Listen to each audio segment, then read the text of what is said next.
Live from the Business RadioX studio in Atlanta, it's time for Dental Business Radio, brought to you by Practice Quotient. Practice Quotient bridges the gap between the provider and payer communities. Now here's your host, Patrick O'Rourke. Hi there, friends of the dental business community. This is your host, Patrick O'Rourke, and thank you for joining us. I would like to also thank our sponsor, Practice Quotient, PPO Analysis and Negotiation. It's actually dental contract network managed care analytics strategic guidance, but that doesn't quite fit on a business card. So thank you very much, Practice Quotient.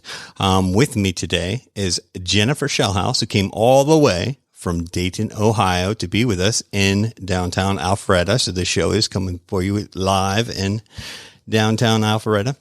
The name of her organization is the Dayton Dental Collaborative and Dayton Dental Solutions, which are actually two different dental groups.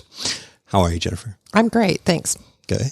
Excellent. I appreciate you flying all the way down here to beautiful Georgia. I know. I love Georgia. It's a fantastic place to visit. So it's a lot of fun. Gotcha. So you and I had met at a recent Fortune 50. You know, Fortune Management does this thing where it's an entrepreneurial think tank is basically what it was, originally conceived as. So Fortune Management, we've been part of their organization for a really long time, and probably like 20 years, I want to say.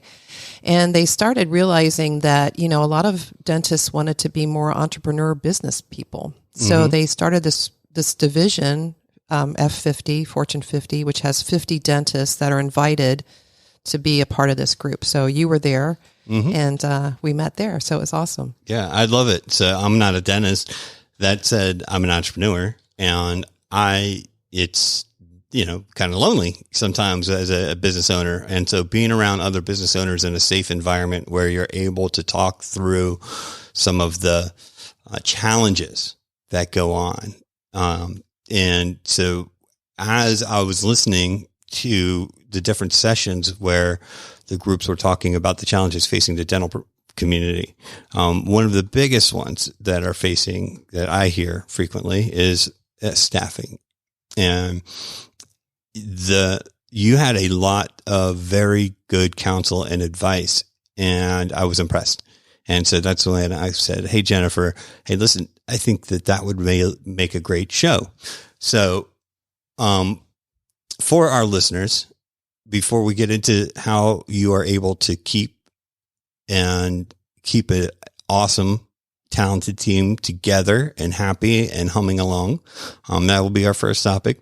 Why don't you give our listeners a little bit of background on the practice itself, or you and the Dayton Dental Collaborative / Dental Solutions. How many practices you got? Like, when was it established? That type of stuff. Okay, great. So my husband, Dr. Greg Shelhouse, established the practice in 1982. He was in a small lease space of 5 operatories. He started from scratch. He was a de novo. They didn't even have that term back then, but that's what he was. He just started with absolutely no patients and grew his practice. And then, we were kind of getting a little bit restless. We were thinking, gosh, there's got to be kind of more to this. So he ended up purchasing some land in 2004, built a 12-operatory building, added associate dentists to that, grew that practice over probably around 5 or 6 years. Then we started noticing a trend, because we were primarily fee-for-service, and we started noticing a trend of patients wanting to stay in network with their insurance providers. So we said, gosh, how could we capture these people? So we ended up creating another 2 practices called Dayton Dental Solutions, and we purchased someone's practice, became in network with most of the providers, the insurance providers. And so when someone at our practice, at the fee-for-service practice, needed to stay in network, we could refer them to our sister practices, we call them. And then the other thing that we did was, in the fee-for-service practice, we created specialties. So we have oral surgery, we have endodontics, we have orthodontics in our main practice. So, there's this cross-referral system. It really works very well. Our motto is we never want to lose a patient. So we feel like we've been really good at making that happen. So it's been fun. That's awesome. So how many operatories are in the solutions? The solutions, there's 2 locations. They're at opposite sides of the town, of our town of Dayton. The one is a smaller practice. It has 5 operatories, and the other one has 12 operatories. So the one that's 5 operatories, we're going to be changing that. We're going to be adding an addition to that building and making it an 8 operatory office. So yeah, continue to grow. Growth is really key, Yeah, indeed. So that's a fairly large operation. So in total, how many providers are we talking about? We have 10. 10 providers, right? Yeah. So 10 providers, 1, 2, 3 buildings. Right. Okay. And so that's going to take quite a number of logistics and hygienists, I would imagine. And so yes, in Dayton, Ohio, which I'm sure is very glamorous and everybody's dying to go there. Yeah, it's like the Beverly Hills of Ohio. We actually have to we have a waiting list of people that come to the gate of Dayton, and so we say, oh, no, sorry, we're full. You Gotcha. Can't come in. So John Ray couldn't get in. No, don't even bother. He'd be knocking there for a long time. Keep on knocking, but you can't come in, man. Right. So talk to me a little bit about what you have done in the past, and did you see this as a crisis coming, or give me your take, because I'm not in the day to day. Right. Well, obviously everyone knows the line in the sand, pre-pandemic, post-pandemic, but for me, I think I've kind of learned from the school of hard knocks, and I graduated from there too. Yeah. And so what it is, I honestly believe, is how you respect people and how you create flexibility and make things work for them. Okay. So what I've learned is that you really cannot come to any kind of conversation where you're trying to figure out what you want or what you need. It has to be, what does that other person want and need? Mm-hmm. And then you figure out solutions that is going to work for you. So, whenever we're talking to any staff member, we really start with that as the basis. What is important to you?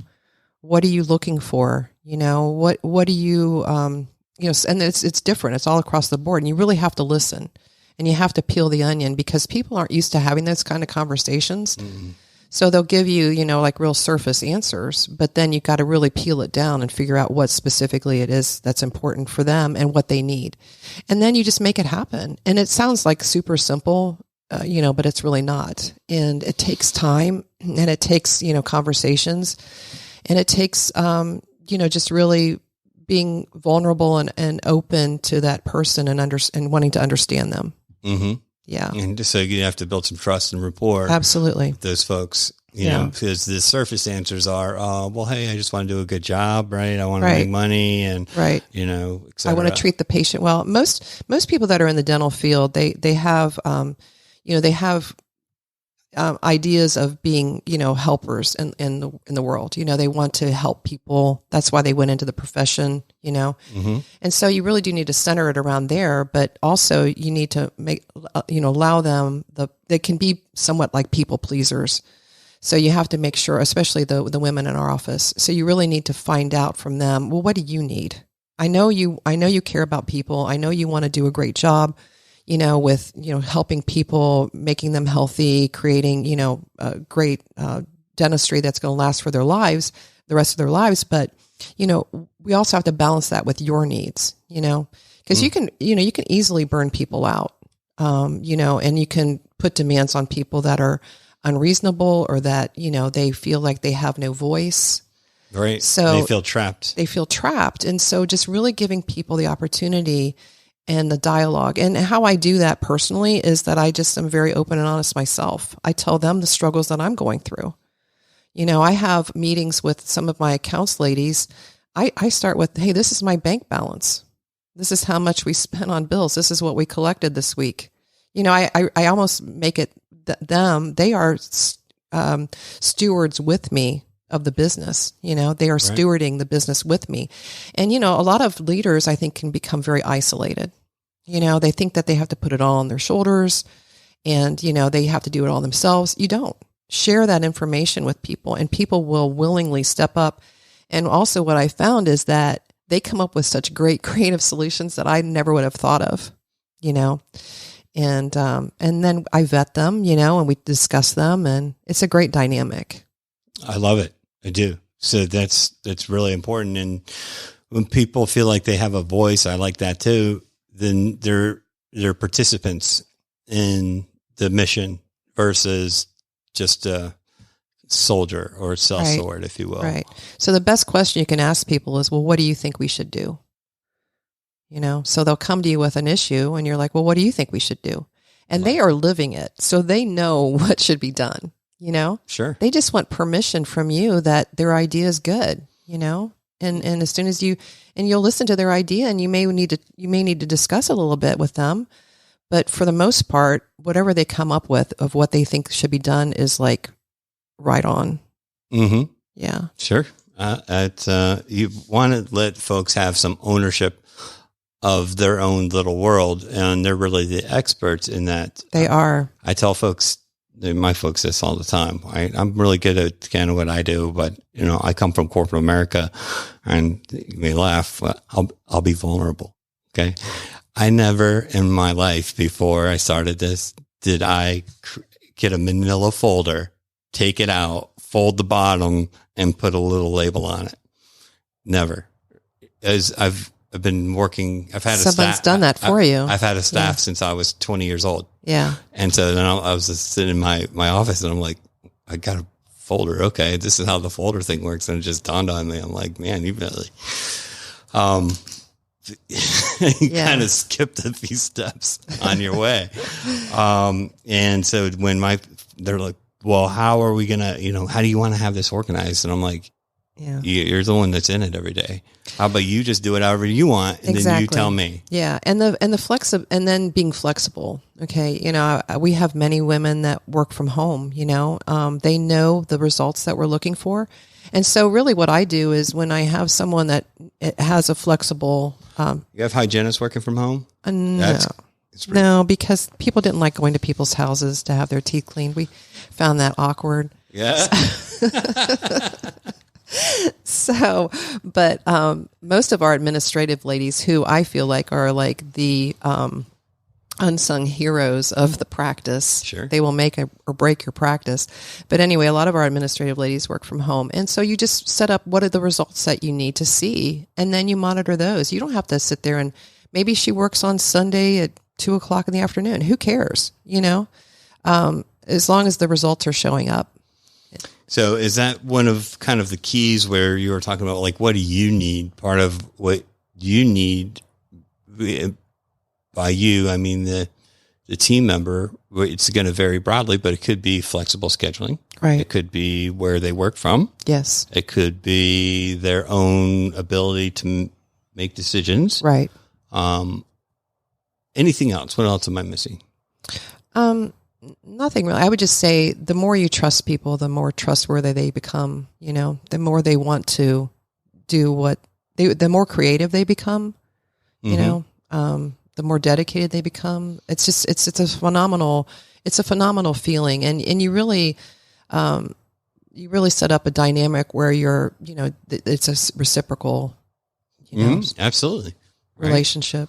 Well, I'm here with Jennifer Shelhouse, Chief Strategy Officer of Dayton Dental Collaborative and Dayton Dental Solutions. And I think she just said some really important stuff for all of our listeners out there. All of the dental providers, the second biggest complaint that I hear from clients is, you don't understand the staffing issues going on right now. And that was what was happening at Fortune 50 too. And, then you came out with that, and I was like, yeah, what she said. Yeah. And and I think that message where it is simple, maybe, but it's not, it takes the time. And you have to believe it. You can't just put it on like a suit coat. You really have to believe it in your core, because the staff will figure that out if you don't believe it. Right. I mean, I was thinking about this the other day. I think there's a distinction, and, if you can treat people with respect, or you can respect them. And if you treat people with respect, you're basically putting on, to me, like, you're conscious of it. Mm-hmm. But if you really think about it and you're like, I want to respect this person, it changes the way you see things. And, it changes how you react to whatever they're doing too. A lot of people, what you give is, how they respond. So if you're giving direction and not listening to them, they're going to shut down. That's excellent. That's very profound, actually. It's giving me something to think about. So big shout out to, everybody at, Fortune and Remy, Mark Webb, Bernie, Mark Murphy, Fred, Alex, Jennifer Tyson. Jennifer, I never meet her in person. I talked to her. There's a Jennifer club. I don't know if you knew that, but is there a in Jennifer the world, club? Yeah. Oh, yeah. I think there's a type. I don't know. I talked to her the other day. She told me good job. Made me feel good. She gets good coaching, actually. Yeah, she's great. We're doing some stuff in California. Appreciate you, Jennifer. And appreciate California too. I know you guys are listening out there. Another time. Today we're talking about Dayton. So get in line. So you've created a culture, right? And so a positive, stress-free environment and is one of the goals. Like, do you write this? Is this written down? Is this something that if, John Ray, if he, was hired, I know he would never hire him, but let's just say for the sake of conversation that he came in, he got past the filter somehow, he snuck in, and then, he said, like, here's what we do. Like, we want to create a positive, stress-free environment. Is that like in our mission statement, in our core business conduct? Like, how do you present that? Or is it something that's sort of unwritten? No, it's not unwritten. It's definitely defined. And, we revisit it all the time. We look at it, on a daily basis.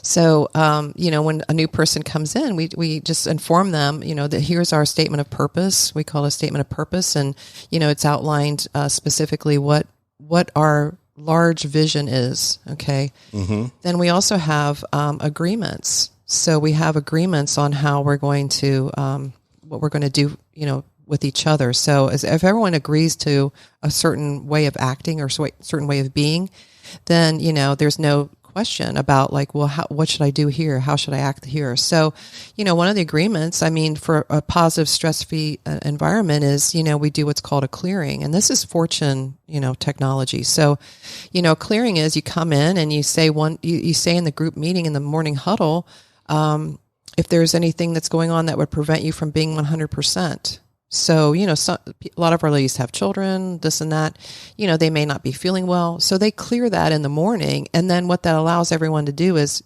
John Ray would say one time what was going on with him. And then there wouldn't be any. He just hung over. There wouldn't be any speculation. Like, what's with John Ray? How much did he drink last night? There wouldn't be any of that going on. You would know, he would say, hey, look, I had, 10 bourbons last night and I'm not feeling that well or whatever. So, that kind of thing allows people to be heard and you get it out of the way one time, everybody knows what's going on.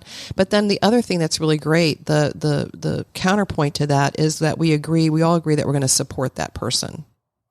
Mm-hmm. So once someone says, look, I'm not 100%, all the team, that alerts the team, oh gosh, what can we do to make them have a better day? And so that's kind of the reasoning behind that. Mm-hmm. So that's one aspect of it. The other aspect of it is just, we are very systems oriented. So, we know how the schedule should flow. We're all committed to having that be the way that it is. We don't say that someone has to do something in an unreasonable amount of time. That puts a lot of pressure on people, puts a lot of stress on people. Mm-hmm. So it's communication, it's communication between the different groups in the office. There's the administrative team, there's the hygienist, there's the doctor team. So, making sure all those people are communicating with one another. And we all know if it takes you, 20 minutes to do something and it takes John Ray, an hour to do something, then we're going to schedule it that way. We're not going to make John Ray do something in 20 minutes if he can only do it in an hour. Right. We're talking about tying shoelaces, I'm sure. That's right. But what's fascinating is that when you have so many different type doctors, they all have their own speed. This is one thing I've learned over the years. Like they have their own, I can't say it, I don't know. Then you have the specialists, right? Yes. Then you're trying to run that schedule. Like that's tight. Yeah. Like, and that's, I like to say I'm juggling chainsaws. That's, what I feel like many days. I'm just kind of juggling these chainsaws, making sure I keep on my fingers. Yeah. That's a lot of balls in the air. Yes. A big shout out to my husband, Dr. Greg Shelhouse, because he's really the one that, leads the doctor team. And, one of the things that we say is set up your ideal day. Some people are morning people. Some people are kind of, more late starters. So, if you want to hit the heavy stuff in the morning, set it up that way. They all have individual goals. They know what their goals are. How they get there is kind of dependent on, on what they want to do. Some people might have to work 5 days. Some people could work 3 days, with the efficiency and effectiveness. So, I think you do have to, once again, allow people to kind of be at their rhythm, and then you have the results that you want. And then they figure it out. That's good.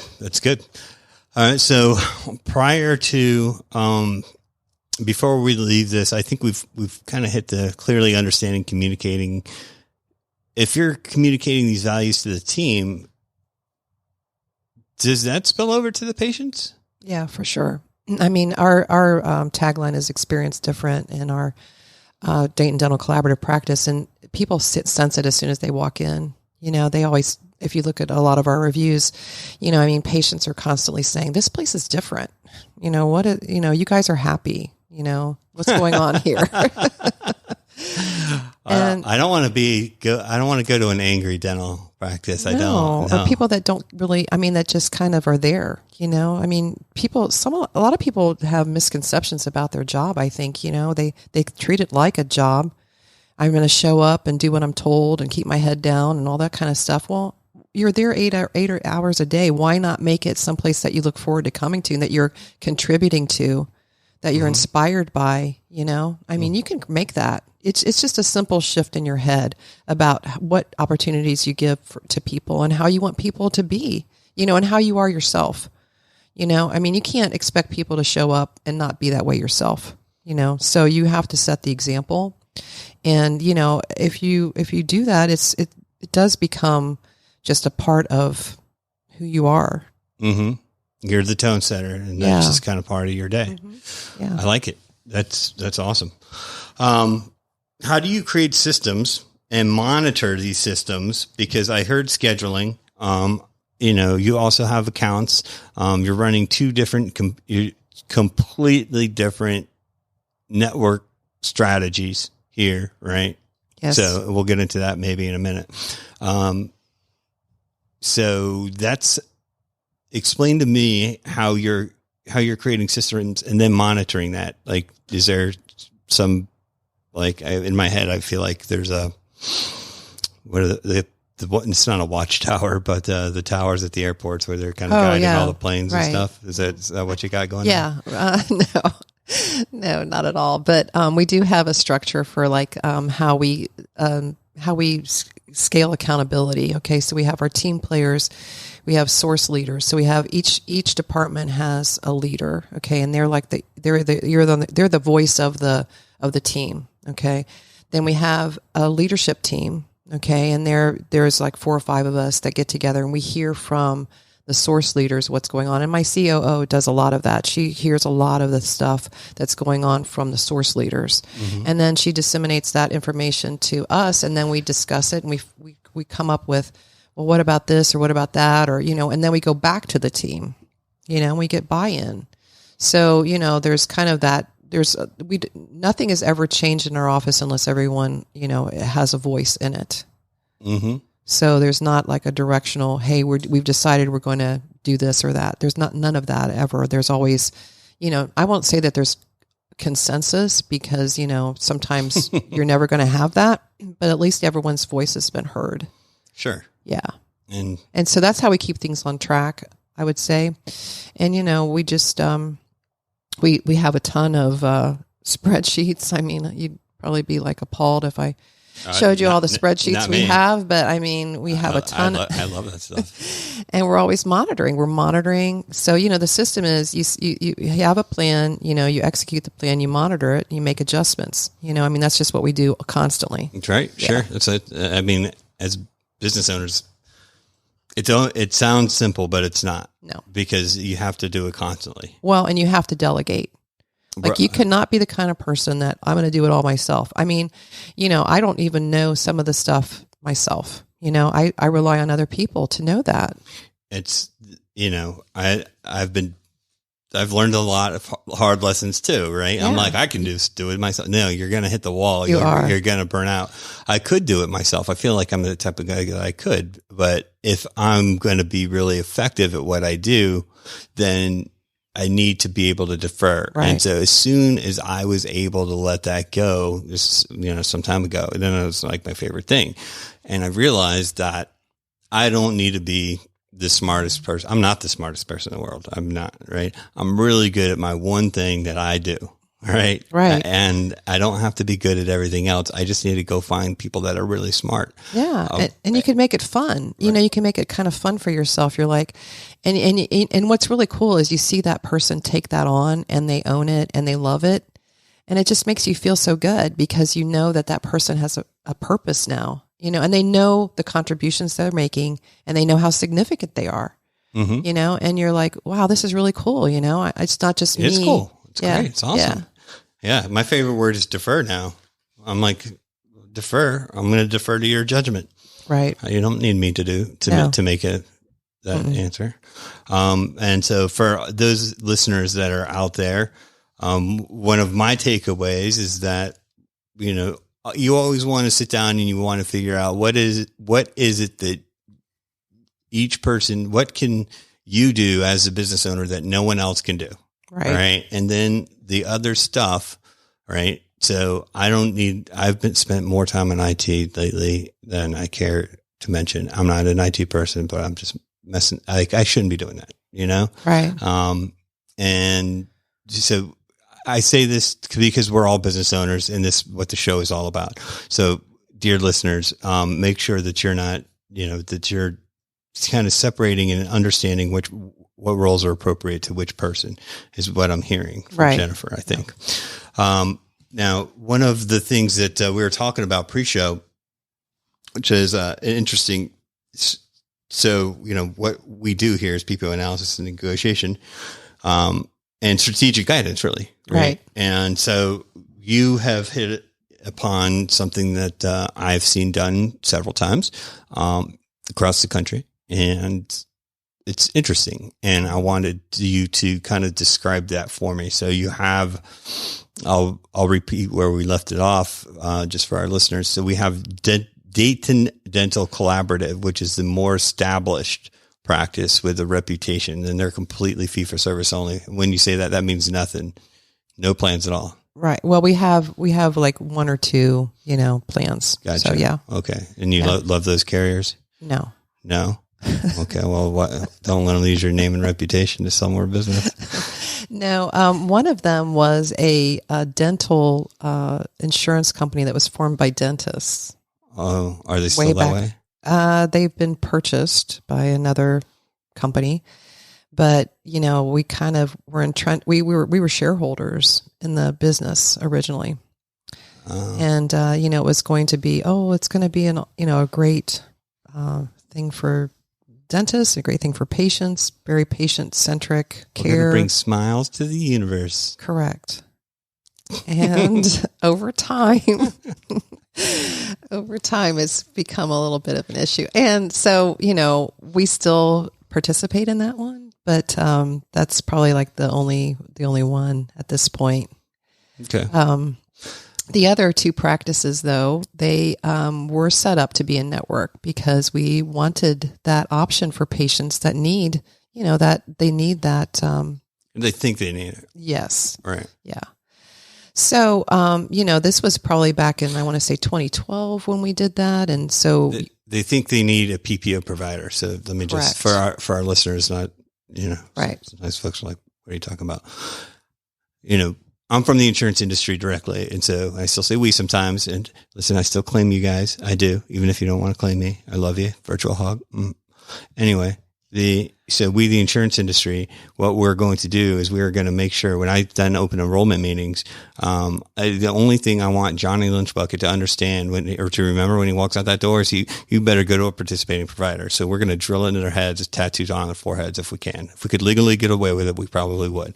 So at any rate, and they have a lot more money, right? And right. And so everything that's on, like the EOBs on the website, like everything's go to a participating provider. And so eventually it's like, it's hypnotizing. And so it's repetitive. Yes. And so then the patients are like, hey, I need to go in network. And so you guys said, well, instead of trying to convince John Ray over here, PPO Ray, I call him PPO Ray, PPO Ray.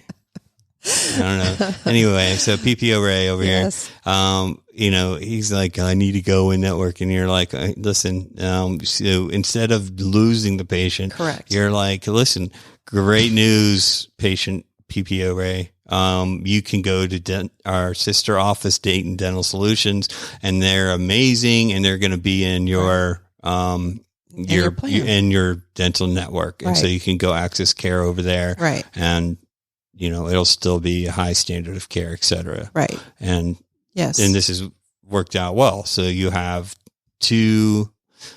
these are completely different strategies. Yes. From a network perspective. So on one hand, you're quasi, fee for service, and fee for service by my definition is 2 plans or less anyway. Yeah, that's us. Yeah. And so that's fee for service only. So that's most of we're either out of network or it's cash. Mm-hmm. And there are still several fee for service only practices all over the country. And I don't care where you're at. Every time I speak, they're all like, you don't understand, Pat, how it is. And I'm like, I never heard that in Chicago or Tampa or Miami or New York or LA or Dallas or Denver, blah, blah, blah. And then I go, raise your hand if you're fee for service only. And then inevitably there's hands that go up. Right.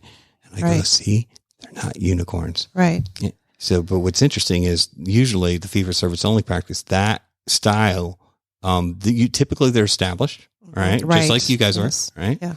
What you guys said is instead of having the other, in network, that John Ray's of the world, because God bless John Ray. We want to help him, right? Absolutely. We do want to help John Ray. We care about him. All right. And so then he can go and so that you're still capturing the market. Yes, that's exactly right. But is there, I guess here would be the question, if it was me, I'm speaking as a patient, as a consumer, right? I have teeth. I'm a prospective patient. If I was up there in Dayton, I'd be like, well, what's the difference? Right. To me, like, why would I go to one over the other outside of this network thing? Right. Or let's say to me, I'm going to approach it this way.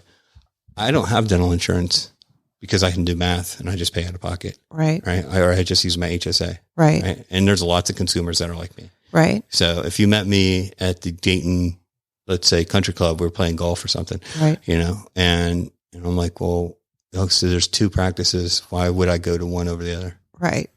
So that's a really interesting question. I would say that the Dayton Dental Collaborative practice, is more, I would say in those cases, we're seeing people that have a lot of complex needs, so like, let's say you had a lot of issues and problems, you would I have a lot of issues, but my mouth is all right. Right. Well, you would be, I mean, and I'm laughing, but I mean, a lot of it is not necessarily all just in your mouth. A lot of it, people have had like horrible experiences or this or that. Diabetic. They have a lot of fear, so they're going to come to our fee for service practice. Okay. Because our doctors there have been extensively trained. They know that kind of dentistry to do. They have that. The other 2 practices, they're younger dentists. They're more simple dental, we call it simple dental solutions, family oriented. A lot of kids come to those practices. So, it's just a different demographic, I would say, and it's just trying to serve like a broader range of people. Probably the demographic in our Dayton Dental Collaborative practice is, maybe 35 and up, 35 and older.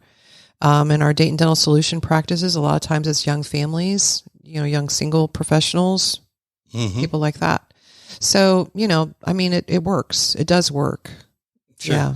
So if I say I have anxiety, right, which I really don't, but do I get free nitrous? Is that that's what I heard. Yeah. And there's free nitrous at the collaborative. Well, yeah. And there's also oral sedation. We can do that. We can do conscious sedation there. So in other words, kind of put you in a twilight sleep. Oh yeah. Yeah. Yeah. So there's a lot of warm towels. Yeah. I mean, all those kind of nice Sounds amenities, we try to create a spa-like atmosphere. We have really soothing music and so that kind of thing. That sounds nice. Yeah. Yeah. All right. I'm sold. Good. Come to Dayton. Yeah. We'll let you in. All right. Well, one time I better behave myself. Visitor pass. Yeah. So how do you feel like which side is growing right now? Right. Well, I mean, a lot of people are starting to get out of being in network with plans. So there's a trend. And so right. I had Teresa Duncan on the show recently, and we were talking about it, and I hear a lot of it, and you're like, just get out of the network. And some of those flames are fanned by folks who have an agenda, their own agenda. I'm not saying that's wrong, right or wrong. I'm just saying it is. And so I hear a lot of the noise, and then when clients come to me, and I'm like, look, yeah, sure, but everything you do needs to be methodical. Absolutely. I mean, that's what's so great. How do you feel about it? Well, I think that's what's so great about Patient Quotient is because you guys are methodical about it. You just don't go in, willy nilly. You actually give the practice, the doctors a lot of security about I'm making the right move here for my business. And you may, you say it all the time, there may be times that, they say, don't get out, or, there's different strategies. So for me, I think what's happening in our two sister practices, Dayton Dental Solutions, is a lot of people are being foolish about how they're approaching that. They're just, cutting their knees off or whatever. So patients are calling us, are you guys in network? Are you guys in network? So we're getting a ton of new patients from that. But at the same time, we see this. So I hear this almost every day. I swear. Yeah. And sometimes it's from our own clients, but if you're getting reimbursed at less than half, okay, you're losing money. Yeah. Right. So eventually, whether we're involved or not, let's say that you're in any area and then all of a sudden, and I have this happening right now. I'm just talking to somebody about it on the way here, actually. And there's a certain plan that's not paying very well. And so the other top tier docs in this area got off. And so then now they're flooded. Right now they're getting flooded. Right? So what you have to be careful with that is that all of a sudden it will come and just like take over your practice, so like the ones that are really giving really low reimbursements, if you just start accepting those patients, all of a sudden there's no room for the other patients and you become like even more, kind of in a disadvantaged situation. So you got to be really smart about it. We do exit plans, we do that every year. We look at plans and we say that doesn't really work for us. So, we choose to get out. We do it systematically, the way we've been taught to do it. And, we don't, do it haphazardly by any means, but there is that ebb and flow, there's an ebb and flow. And so be careful guys out there. So number one, you don't want to lose money.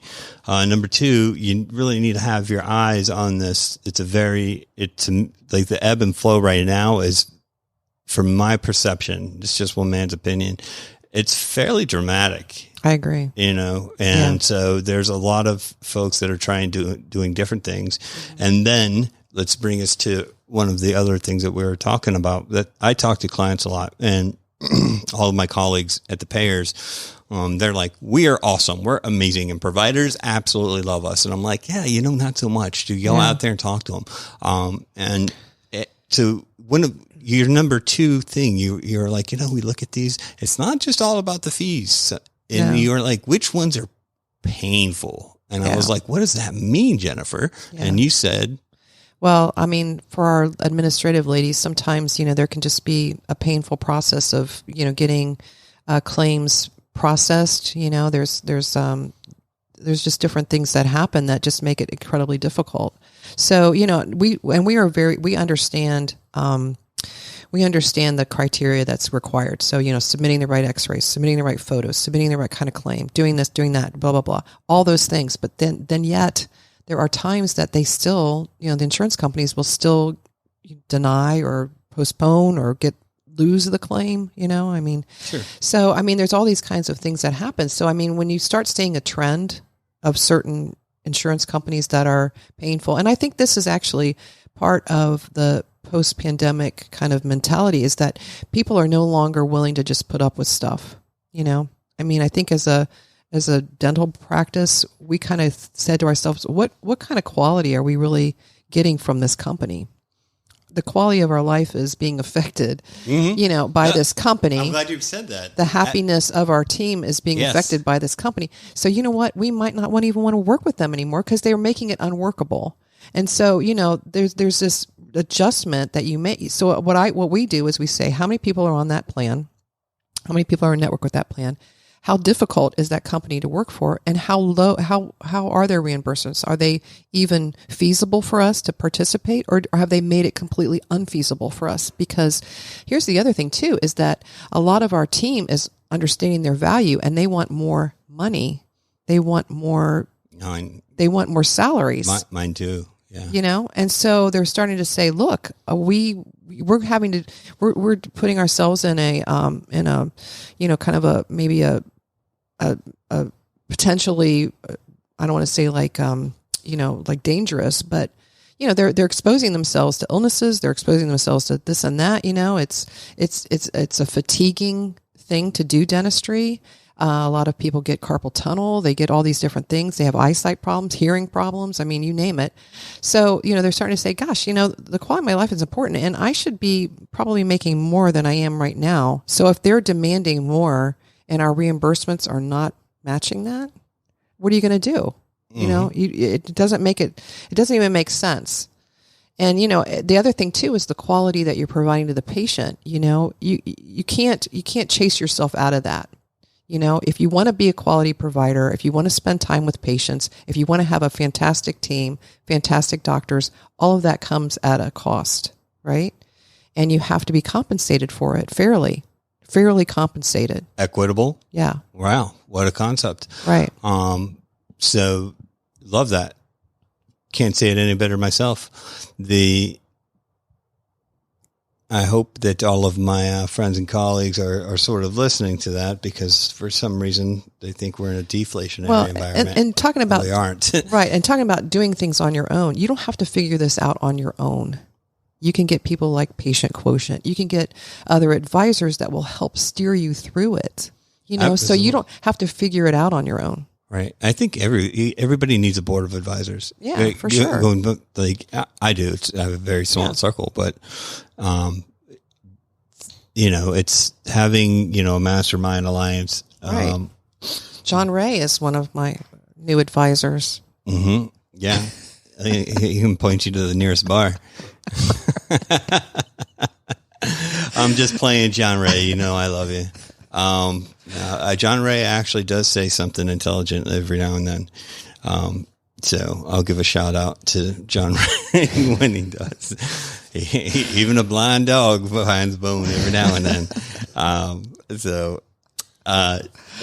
But again, the Fortune 50, that's what I dig. When the first time I went there, I was like, oh man, this is awesome. I don't go there for any other reason, but for the same reason you guys go there. So you learn a ton. You learn a ton, and you like you said, you network with other people that are in your same position. They're trying to figure things out, and you get great ideas, and it's fun. Yeah, and it's like Dan Clark last time. Yes, holy smokes, that guy. Yeah, I laughed. Right, he brought a tear to my eye. Right, Dan Clark, keep doing what you're doing, brother, because that was amazing. And the turn the ship around, lecture about, giving people, ownership of things. That was good. Yep. That was really good. Ty, very good. Yep. Keep it up, buddy. How's it out there in Hawaii? I think he's doing good. Yeah. Well, he always looks like he's doing pretty good to me. He's a happy dude. Yeah. He cracks me up. So shout out to all of those guys, and we'll see you. When's the next time we're on Monterey? Yeah. If folks want to, if folks want to get in touch with Dayton Dental, what are you guys doing as far as your accessibility? Like, how does the public find out about Dayton Dental Collaborative and Dayton Dental Solutions? So you come to Dayton and you knock on the door. Gotcha. You got to get let in first. That's right. That's right. No, obviously we have a website, we have a Facebook page, or Instagram, social media. You can share my email if you want. I don't know if that's up to you, kosher or not, but yeah, you can share my email. I don't give my email out. I give John's out. He's your filter. Yeah, but I mean, Jennifer at smileddc.com. You can reach out to me anytime. You can make it happen. Yeah. All right. Well, when I come up to Dayton, I will reach out because I'm going to come to the spa. You have my cell number, so that's true. Yeah. I'm in the inner circle. That's right. That's right. It's cool. I won't bring John Ray. It's cool. So is there anything else that you feel like you would like to share with our listeners about what ingredients have made your practice groups successful? I would just say, it's really being conscious of what you're focusing on, like really just really train your brain to focus on great outcomes. You can, for me, it's like what you see is what you get, So, I mean, you can be looking at problems, but if you're looking at everything's an opportunity, and if you're looking at everyone is doing their best, and everybody's, trying to, everyone needs to be noticed, acknowledged, noticed, all those kinds of things. I think if you just, I think for me, what I do is when I start getting, a little bit discouraged or whatever, I just really start looking at what is good right here in front of my face. And then I also start my day with like 5 or 6 things that I tell myself, what I want to be, how I want to be personally, how I want to be, from a business standpoint. So I have like this whole thing written down, and I've kind of almost memorized it at this point, but, I want to be kind. I want to be happy. I want to see the world as abundant, Mm-hmm. I like it. Who do I love? Who loves me? How do I want to make my business better? I want to do what I say I'm going to do. I want to, be loyal. I want to, contribute as much as I can, things like that. So self-talk is I think some people don't realize how impactful that is, but you really have to set your mind to looking for what is great and then see it around you. And that will turn you around, and that will turn your whole business around if you do that. But if you're constantly picking and looking at what's wrong and, seeing things in a bad fashion, I mean, that's what you're going to see, and that's what you're going to get more of. So, the mind is much more powerful than a lot of folks give credit to. I completely agree. Yeah, for sure. I mean, that's the biggest thing that I've learned, Well, that's a big thing. Yeah. And so I got a lot out of that. That's very impressive. You're doing a lot of things I'm not doing. I'm taking notes over here. I'm like, I need to do more of that. So thank you for that, Jennifer. Welcome. I appreciate it. Yeah. I appreciate you coming down all the way from Dayton. I love it. And they had to open the gates, bring you down here. That's right. Yeah. We don't have gates here in Atlanta. I don't know. Pretty much anybody can get in. So I'd also like to thank DJ John Ray. He's my producer. He's like Dr. Dre. He just doesn't rap as much. And I'd also like to thank our sponsor, Practice Quotient, and me. So there are a lot of other folks out there who look like me, walk like me, act like me, but Practice Quotient might be the next best thing, but not quite me. So thanks to all of my team. I notice you and I appreciate you. All of my folks that work really hard and try to keep our projects on track. And I would also like to thank all the insurance companies too that listen. I appreciate you listening, even though you pretend like you don't. So much love. So with that, until next time.